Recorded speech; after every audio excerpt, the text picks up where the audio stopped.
Algorithm ఆటలో పావులుగా gig వర్కర్లు 40% మంది నెలవారీ ఆదాయం కేవలం 15,000 లోపే. సెలవు లేదు, ఉద్యోగ భద్రత లేదు.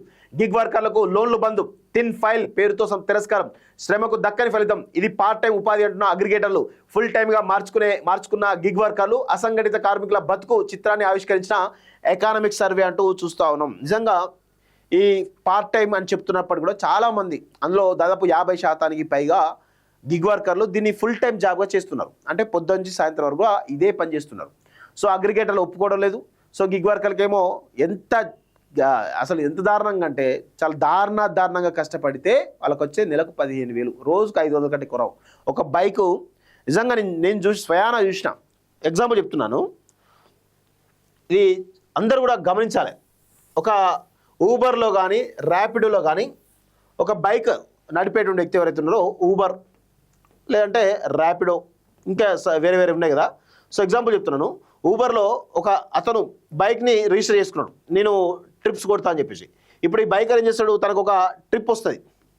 ఫర్ సపోజ్ ఒక ట్రిప్ ఏమొస్తుంది, ఇక్కడ అమీర్పేట్ ఉంది కదా, అమీర్పేట్ నుంచి ఫర్ సపోజ్ లకిడి కప్పులు పోవాలి. ఇది ఆయనకు పడ్డ రైడ్. సో దీనికి ఎంత ఛార్జ్ పడుతుంది అంటే ఒక 50 రూపాయలు అనుకోండి, 50 రూపాయలు ఛార్జ్ పడుతుంది. సో 50 రూపాయలు చెల్లిస్తారు. ఇప్పుడు ఈయనకు వచ్చేటువంటి కమిషన్ ఎంత? ఇప్పుడు ఈయన బైకర్కి ఏమన్నా బైకరే, ఆయన బైకే, ఆయన పెట్రోలే, అన్నీ ఆయనే, డ్రైవింగ్ అతనే. సో చూడండి, 50 రూపాయలు ఇస్తాడు. ఎగ్జాంపుల్ 50 రూపాయలు ఇస్తాడు కదా, దానికి బైక్ మెయింటెనెన్స్, పెట్రోలు, ఆయన డ్రైవింగ్ సంబంధించినటువంటి ఆయన కష్టము, ఇవన్నీ పోను ఎన్నో తెలుసు ఆయనకు. ఒక ట్రిప్కి 2 రూపాయల నుంచి 3 రూపాయలు వస్తాయి. ఫర్ సపోజ్ ఆయనకు వచ్చే ప్రాఫిట్ అన్ని పోను. సో ఇట్లా డైలీ ఎన్ని ట్రిప్పులు కొట్టాలనే? డైలీ ఎన్ని ట్రిప్పులు కొడితే 100 ట్రిప్పులు, 150 ట్రిప్పులు, 150 ట్రిప్పులు, 200 ట్రిప్పులు. ఒకవేళ 200 ట్రిప్పులే కొట్టిన అనుకుందాం. 200 ఇంటూ యావరేజ్గా 3 రూపాయలు, 4 రూపాయలు, 5 రూపాయలు వేసుకున్నా కానీ 1000 రూపాయల కంటే ఎక్కువ రావు. 1000 రూపాయలు అంటే ఎంత అంటే పొద్దు నుంచి సాయంత్రం వరకు 200 ట్రిప్పులు అంటే ఫర్ సపోజ్ అమీర్పేట నుంచి లకిడి కప్పులు ఎంత ఉందండి, ఒక 7 కిలోమీటర్లు ఉంటుంది. 7 కిలోమీటర్లు వేసుకో ఒక ట్రిప్పు. ఇలా ఆయన ఒక 100 ట్రిప్పులు వేసుకున్నా కానీ 100 ఇంటూ 7 అంటే ఎంత, 700 కిలోమీటర్లు రోజు జర్నీ చేస్తే ఫర్ సపోజ్ ఒక 500 కిలోమీటర్లు అనుకోండి, లేకపోతే 200 కిలోమీటర్లు అనుకోండి. ఫర్ సపోజ్ 200 అనుకో, మినిమం 200 కిలోమీటర్లు తిరిగి అనుకుందాం బైక్ మీద. 200 కిలోమీటర్లు అంటే ఒక మనిషి ఒక రోజు 200 కిలోమీటర్లు అంటే ఆయన ఆరోగ్యం ఎంత దారుణంగా పడిపోతుంది చూడండి, ఖరాబ్ అవుతుంది చూడండి. చాలా దారుణం కదా. అంటే వీళ్ళకు గిగ్ వర్కర్లకి కనీసమైనటువంటి భద్రత లేదు, ఆరోగ్య భద్రత లేదు. కనీసమైన ఫర్ సపోజ్ ఈ ట్రిప్లలో ఏదన్నా చిన్న మిస్టేక్ జరిగినా మొత్తం వాళ్ళ మీద పెడతారు. అగ్రిగేటర్కి సంబంధమే ఉండదు.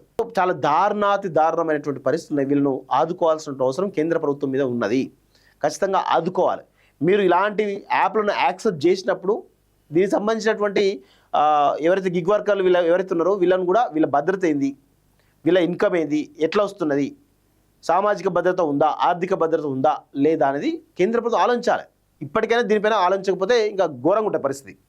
సో చూడండి, ఒకసారి ఎకనామిక్ సర్వేలో ఏం చెప్తా ఉన్నారో ఒకసారి చాలా గమనించాలి. ఇలా భద్రత లేని బతుకులు, పార్ట్ టైం కాదు ఫుల్ టైం కష్టం, అనారోగ్యం పాలైన, ప్రమాదం జరిగినా ఆదుకునే నాదుడే లేడు.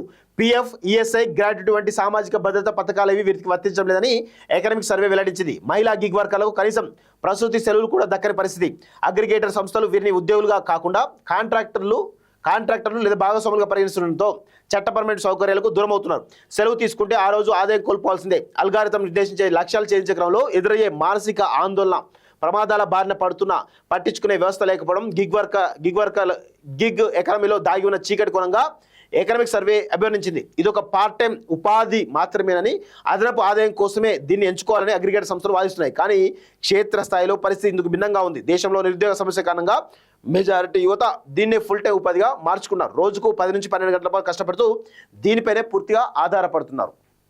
సో గమనించండి, ఇది ఇప్పటికైనా కేంద్ర ప్రభుత్వం దీనిపైన ఫోకస్ పెట్టాలి.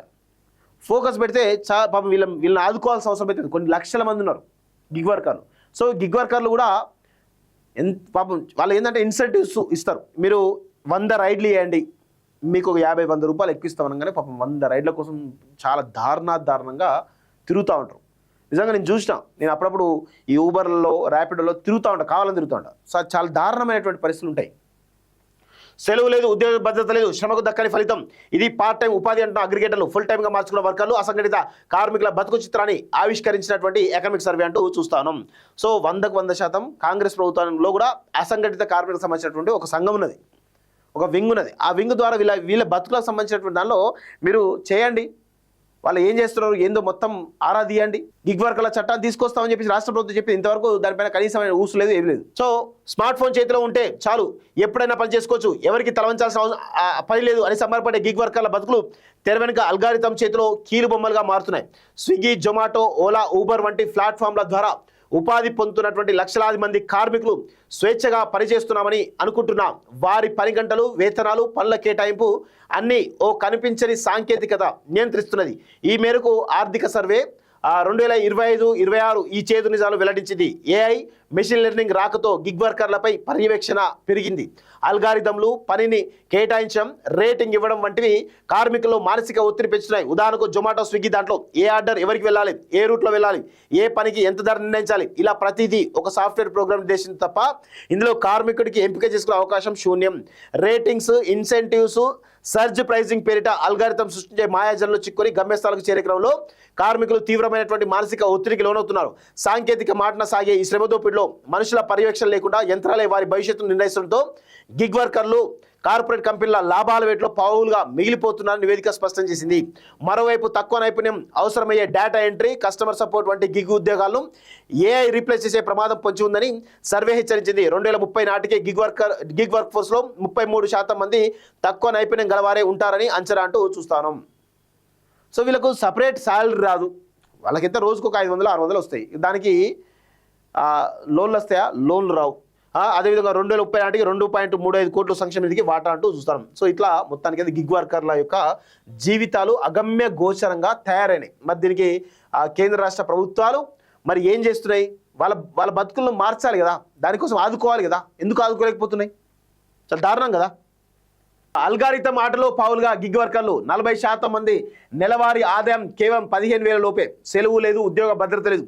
గిగ్ వర్కర్లకు లోన్లు బంధు, తిన్ ఫైల్ పేరుతో తిరస్కారం, శ్రమకు దక్కని ఫలితం. ఇది పార్ట్ టైం ఉపాధి అంటున్న అగ్రిగేటర్లు, ఫుల్ టైమ్గా మార్చుకున్న గిగ్ వర్కర్లు, అసంఘటిత కార్మికుల బతుకు చిత్రాన్ని ఆవిష్కరించిన ఎకనామిక్ సర్వే అంటూ చూస్తూ ఉన్నాం. నిజంగా ఈ పార్ట్ టైం అని చెప్తున్నప్పుడు కూడా చాలామంది, అందులో దాదాపు 50% పైగా గిగ్ వర్కర్లు దీన్ని ఫుల్ టైం జాబ్గా చేస్తున్నారు. అంటే పొద్దు నుంచి సాయంత్రం వరకు ఇదే పని చేస్తున్నారు. సో అగ్రిగేటర్లు ఒప్పుకోవడం లేదు. సో గిగ్ వర్కర్లకేమో అసలు ఎంత దారుణంగా అంటే చాలా దారుణంగా కష్టపడితే వాళ్ళకి వచ్చే నెలకు 15,000, రోజుకు